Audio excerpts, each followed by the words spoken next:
Hello, my dear students. Welcome back to your social studies class. Now, today, students, we will start a new chapter from your social studies book for class 5, and the name of the chapter is First War of Independence, chapter number 16. Now, this chapter's explanation will be divided into two videos. This is the first video. Now, the topics which we will deal today from this chapter are, let's look at the board.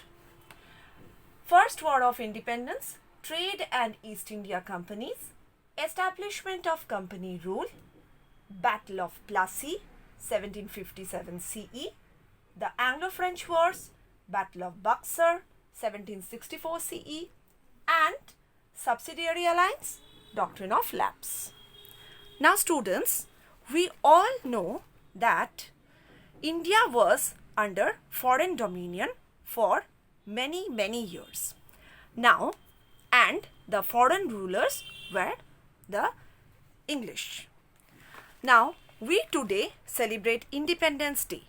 But from whom we have got independence, students? And how was India before independence? Today, we will know from this chapter. Let's look into the chapter. Trade and East India Companies. In the 17th century, several European traders came to India to trade. We will chronologically know their names.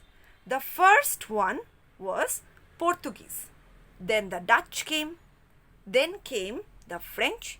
And lastly, English. So, students, we will today study about English East India Company's rule in India. How they slowly and steadily penetrated into India. So, each of these European traders, they formed their own East India Company to trade with India. Okay. Now, all these companies wanted to trade with India basically for two reasons. Firstly, India was rich and a good source of spices and cotton textiles.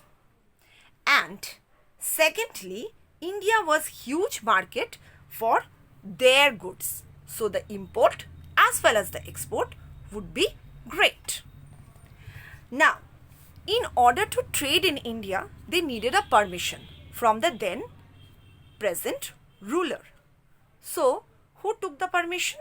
Sir Thomas Roe, an English ambassador, went to the court of Emperor Jahangir and got the permission for the English East India Company to trade in India. It was a plain simple logic that trade will increase revenue. So, the ruler then present thought that it was a good opportunity and he readily accepted the offer. Now, when the permission was granted, what did the English East India Company do? They very fast established their factories.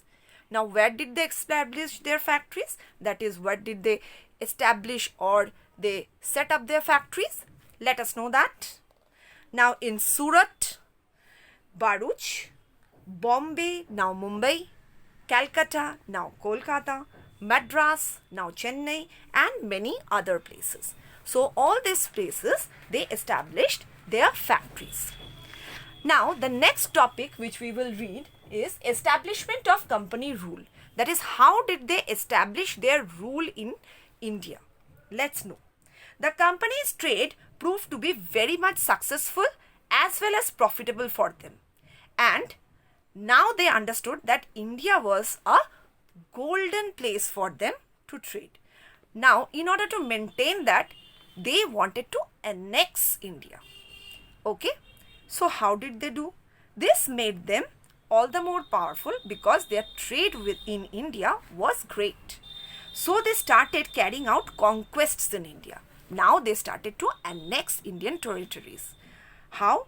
First, in 1757 CE, that is Common Era, the Battle of Plassey was fought. Now, It was fought with Siraj-ud-Dowla and the Nawab of Bengal and Mir Jafar, his commander-in-chief. Now, in this battle, Mir Jafar betrayed Siraj-ud-Dowla, and in this way, British could easily win the battle. We all know that, as history says us, that Indian leaders were betrayed by Indians only. So that is why it was very much easy for the foreign traders to rule in India. Now, the next war was the Anglo-French Wars. Let's know about it. Now, the Anglo-French Wars fought between the French and the English East India Companies ended French trade in India, and it established the supremacy of the British East India Company. That is, the British East India Company's supremacy was established after the British East India Company won the Anglo-French Wars. Next war was the Battle of Buxar in 1764 CE, that is 1764 Common Era. Now let us know about this battle. Now in 1764 CE, in the Battle of Buxar, the British defeated Mughal Emperor Shah Alam II and Shuja-ud-Dowla, okay, the Nawab of Awadh, and as a result, the British won the Diwani rights, and the Diwani rights of which places? Of present-day Bengal, Bihar, Jharkhand and Odisha. Okay. Now the Mughals faced further humiliation, that is, this was not the end. They were defeated, and on top of that, what did the British or the company do? They fixed their income, regular income. Okay. They fixed their regular income, which was just enough for their survival. That is, they couldn't do any luxury. It was just enough for their survival. All right. Next, after the Battle of Buxar, the company started conquering other Indian kingdoms. So the company started conquering other Indian kingdoms, and in 1799 CE, that is in 1799 Common Era, it won over Mysore. So the company won over Mysore. From whom, students? That is by defeating Tipu Sultan. Okay. Now slowly they were conquesting more and more territories in the Battle of Seringapatnam. Okay. Over a period of time, the British East India Company defeated the Marathas, the rulers of Awadh and Punjab, and in this way they established their permanent control in India. Now the company also introduced several laws and policies in order to maintain their rule in India. How? And in order to extend their conquest. How? Like the subsidiary alliance and the doctrine of lapse. Now, what is the subsidiary alliance? We will know that, and then we will know about the doctrine of lapse. Now, subsidiary alliance and doctrine of lapse, it was taken up, or this policy was taken up to expand their rule.